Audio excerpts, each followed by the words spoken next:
अस्सलाम वालेकुम नाज़रीन किराम, खालिद अजीज़ आपकी खिदमत में हाजिर है। आज की वीडियो शुरू करने से पहले आपसे गुजारिश ये है कि वीडियो को लाइक करें, चैनल को सब्सक्राइब करने के साथ साथ बेल आइकॉन ज़रूर दबा दें ताकि आपको नोटिफिकेशन मिलते रहें। ये हमारे लिए आपकी हौसला अफजाई का एक बहुत बड़ा ज़रिया होता है।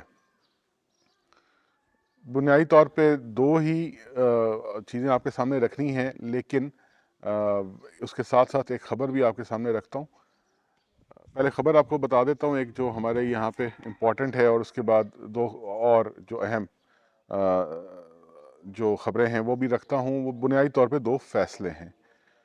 बहरहाल पहली ख़बर तो ये है कि पीपल्स पार्टी के सेनेटर बहरामन तंगी, जिन्होंने पूरी कौम को तकरीबन तंगी में डालने की कोशिश की, उन्होंने एक रेजोल्यूशन डाला था सेनेट के अंदर कि जो सोशल मीडिया है उसको एक ब्लैंकेट बैन का मतलब ये होता है कि वो मुकम्मल तौर पर उसको बंद कर दिया जाए।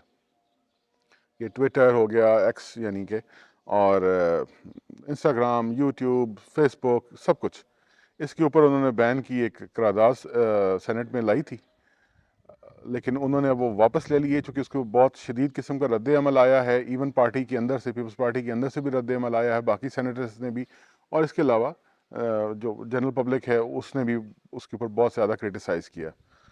तंगी साहब का मामला ये है कि 8 जो इंतखाबात हुए 8 फरवरी को, उसके ऊपर जब एक करारदाद सेनेट में आई थी कि उसको रोक दिया जाए, इंतखाबात को रोक दिया जाए, तो उस वक्त पीपल्स पार्टी की जो पॉलिसी थी उसके खिलाफ जाते हुए उन्होंने इस करारदाद के खिलाफ कोई बात नहीं की, और पीपल्स पार्टी ने उनको निकाल दिया था। मगर अभी तक जो सेनेट की या जो पार्लियामेंट की वो लिस्ट होती है जिसके अंदर सेनेटर्स के आगे पार्टी और वो सारा लिखा होता है, अभी तक उसके मुताबिक तो वो पीपल्स पार्टी का हिस्सा है, मगर पीपल्स पार्टी ये कहती है कि हमने उनको निकाल दिया है, उनको यानी पार्टी से अलग कर दिया। बहरहाल वो रेजोल्यूशन वापस हो गई है, तो अब हम समेत अब सब सुख का सांस ले सकते हैं।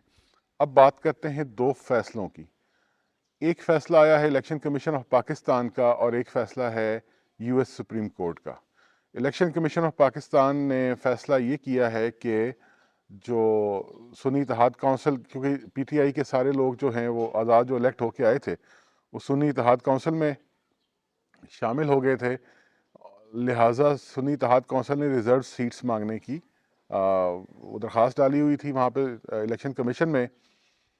इलेक्शन कमीशन ने इसको टर्न डाउन किया, उसके एक्सेप्ट नहीं किया इस दरख्वास्त को। और उसकी वजह उन्होंने ये कही कि सुन्नी इत्तेहाद काउंसिल ने, जो कि टेक्निकली एक तरीका होता है कि एक मखसूस डेट तक, इलेक्शन से पहले आपने, इलेक्शन के बाद एक मखसूस डेट तक आपने वो देने होते हैं रिजर्व सीट्स के लिए, एक तरीका जो होता है, प्रोसीजर वो करना होता है, वो उन्होंने नहीं किया था।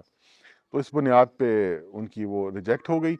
और यहाँ ये भी बात काबिल ज़िक्र है कि सुन्नी इत्तेहाद काउंसिल के जो चेयरमैन हैं साहिबजादा हामिद रज़ा, वो ख़ुद भी यानी उन्होंने ख़ुद भी जो इलेक्शन लड़ा वो भी आज़ाद हैसियत से लड़ा, वो भी अपनी पार्टी के उसके निशान के ऊपर या पार्टी के नाम के नीचे उन्होंने इलेक्शन नहीं लड़ा था।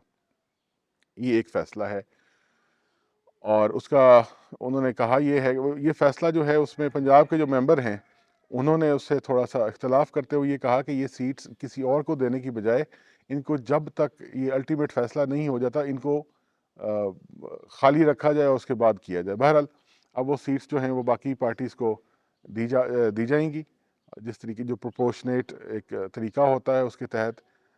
वो अब ज़ाहिर है पीटीआई उससे महरूम ही रहेगी। अब हाँ, ये कोर्ट्स वगैरह में अब आगे जाएंगे, सुप्रीम कोर्ट वगैरह में जा सकते हैं, लेकिन वो एक बहरहाल एक अगले मराइल हैं, वो उस पर कितना टाइम लगता है वो कुछ कहा नहीं जा सकता। अच्छा, इसके साथ साथ एक और चीज़ बहुत अहम है, वो ये है कि आपको मैं थोड़ा सा एक्सप्लेन कर देता हूँ कि अमेरिका में इंतखाबात का तरीका ये होता है कि उसको प्राइमरीज कहते हैं। प्राइमरीज स्टेप्स हैं उसके, यानी एक स्टेप होता है प्राइमरी, यानी जो एक बेसिक उन्होंने एक तय किया हुआ है कि वहाँ से जो शख्स, जो भी उम्मीदवार होता है अमेरिका के सदारत का, वो अगर वो जीत के आए, उसमें एक तादाद है कि उसमें अक्सरियती प्राइमरीज वो जीत जाए, तो उस सूरत में फिर उसको पार्टी नॉमिनेट करती है। तो रिपब्लिकन पार्टी के जो उम्मीदवार हैं डोनाल्ड ट्रंप, ان کے لیے مسئلہ تھا کہ ان کو پرائمریز کی کولوراڈو کی غالباً جو پرائمری تھی کولوراڈو اسٹیٹ کی، اس کے لیے وہاں پہ ان کے خلاف وہ آیا تھا کہ ان کو کنٹیسٹ نہیں کرنے دیا جائے۔ بہرحال جب وہ معاملہ سپریم کورٹ میں گیا، اب یہ اب چیز قابل ذکر ہے کہ امریکہ کے سپریم کورٹ کے ججز کی کل تعداد 9 ہے، اور یہ فیصلہ 9-0 سے آیا ہے، یعنی کہ 9 کے 9 اس حق میں تھے کہ ٹرمپ کو نہ صرف یہ کہ اجازت دی جائے بلکہ ان کے راستے میں کوئی رکاوٹ نہ ڈالی جائے کہ وہ پرائمریز کو کنٹیسٹ کر سکیں۔ یہ ٹرمپ کے لیے ایک بہت فائدہ مند چیز ہوگی، کیونکہ وہ جو اس وقت پبلک سینٹیمنٹ ہے امریکہ کے اندر، اس کے مطابق تو ٹرمپ بہت پاپولر ہیں، اور اگر ان کے راستے کی یہ رکاوٹ بھی دور ہو جاتی ہے جو کہ ہو چکی ہے، تو اب میرا نہیں خیال کہ کم از کم وہ نامینیشن تک کی حد تک تو ان کو کوئی مسئلہ نہیں ہوگا۔ نومبر میں الیکشن ہونے، 4 نومبر کو امریکہ کے انتخابات ہمیشہ 4 نومبر کو ہی ہوتے ہیں، تو اس کا پروسیس جاری ہے۔ ہم نومبر سے ابھی تقریباً 8 مہینے دور ہیں، 8-9 مہینے، لیکن بہرحال ٹرمپ کے راستے کی یہ رکاوٹ تو اس وقت دور ہو چکی ہے۔ اب اس کا نتیجہ، جیسے میں نے آپ کو پہلے بتایا کہ اس کا ڈیفینیٹ نتیجہ یہ ہوگا کہ ریپبلکن پارٹی کی نامینیشن جیتنے کے لیے اب ٹرمپ کے لیے کوئی زیادہ دقت نہیں رہ جائے گی۔ یہ آج کی اہم خبریں تھیں۔ دوبارہ آپ سے گزارش یہ ہے کہ آپ چینل کو سبسکرائب کیجئے، ویڈیوز کو لائک اور شیئر ضرور کریں۔ اجازت دیجیے، اللہ حافظ۔